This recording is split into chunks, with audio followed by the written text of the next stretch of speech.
What's going on, guys? Zen here, coming from Holy Connects, ready to do another breakdown of a topic today. Today, we're gonna be looking into ice baths. It's about to get pretty cold in here.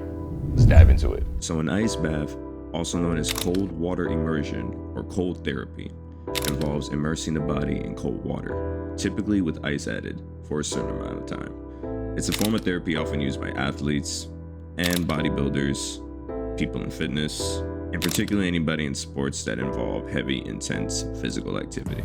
The use of cold water therapy is actually ancient practice going all the way back to the Greeks and the Roman times, but it wasn't until the 19th century when hydrotherapy actually came onto the scene. Hippocrates, a father of medicine, actually has been known and talked about the benefits of cold water immersion in treating certain medical conditions, so the use of it has been known for quite some time. Ancient Oriental cultures have even been known to use cold plunges, usually accompanied within saunas. Even historical context is found within the Middle Ages have actually been reference of the use of cold water plunges, most of the time in conjunction with the use of saunas. Two well-known physicians by the name of Vincent Priesnitz from Germany and John Harvey Kellogg from the United States actually utilize hydrotherapy as a way to promote healing and water treatments to be used in medical practices and for medical purposes. By the time of the 20th century, the sports and the fitness world basically took this practice and it just ran with it.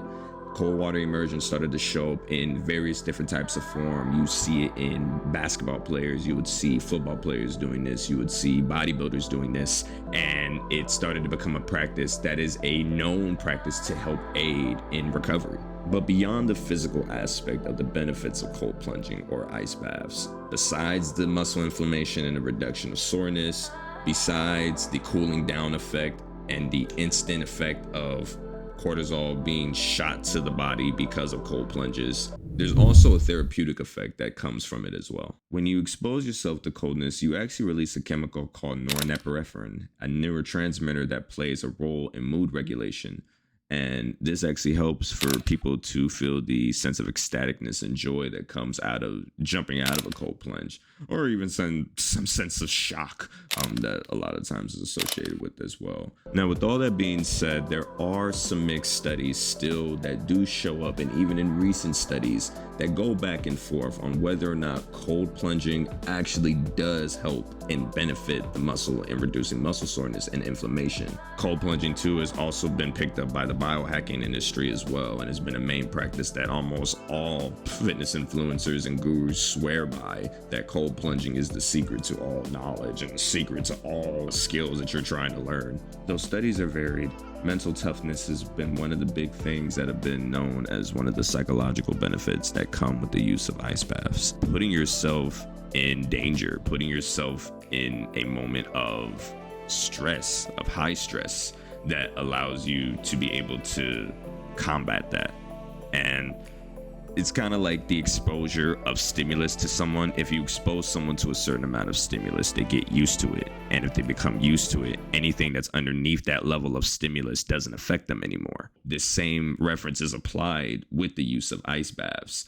There seems to be a mind-body connection that people tend to associate with the use of ice baths. I know in particular with me, cold plunges actually give me a sense of energy when I come out of them because it shocks my body so much. And it's very nice because I can't stay in them for too long, but when I do go in them and I usually do minute intervals if I am gonna do a cold plunge, where I would do a cold plunge of a minute, then I jump into regular water or just medium temperature water, not hot water, but medium temperature water for a minute. Then I go back, minute again, minute again, minute again, minute again. And I usually do that for either 2 to 3 times.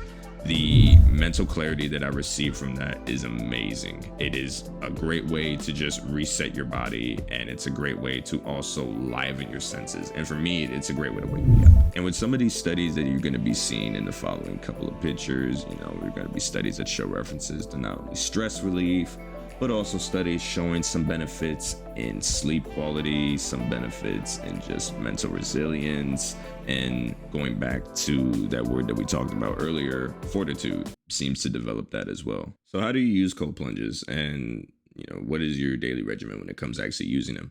If you really want a good reference on how to actually use this or how to utilize cold plunges or just ice baths as a whole, go check out Andrew Huberman's podcast and his reference to it.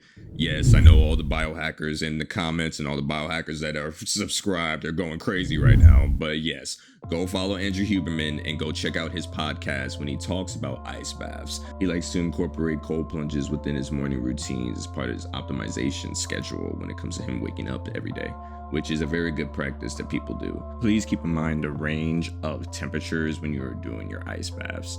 The good reference range is anywhere from 50 to 59 degrees Fahrenheit to start off with, and then you can work your way down lower if you choose to desire to do so. You don't want to experience, frostbite. You don't want to shock yourself and then you go into shock, like actual shock. So always be mindful of the temperature. And keep in mind, not everybody responds the same way to ice baths. Some people find that it actually does give them some benefits in their muscle soreness, and then some people don't. Some people say that it does the absolute opposite and it doesn't do anything at all. If it doesn't work for you, it doesn't work for you. But if it does and you do find a benefit of it, you can utilize it as a day-to-day routine. And before you go asking, do you need to go and get a whole ice bath little cover thing that you see popping up all over social media and Instagram and Facebook Marketplace and all this other stuff? No, you don't need to get one of those things unless you want the convenience of having one of those. You can utilize your bath as long as your bathtub actually can hold you. Now, if your bathtub can't hold you, you can get a cheap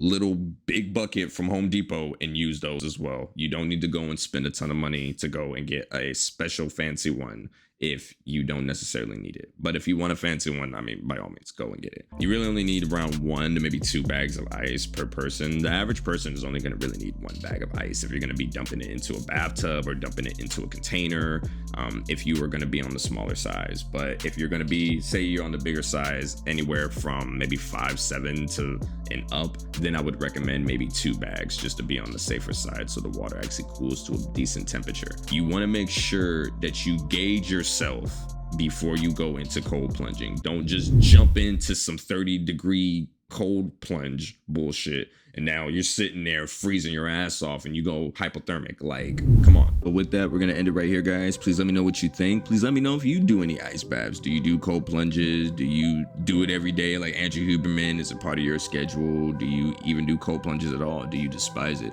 I know my other half, she hates them, and every time I try to push it on her or like give her the idea to do it, she just runs away and crawls and goes into a corner. So, it's just not for everybody. But please like, share, follow, and subscribe. Please let me know for any more topics you want to talk about in the comments below. And without further ado, this is Zinni coming from Holy Kinetics. Peace.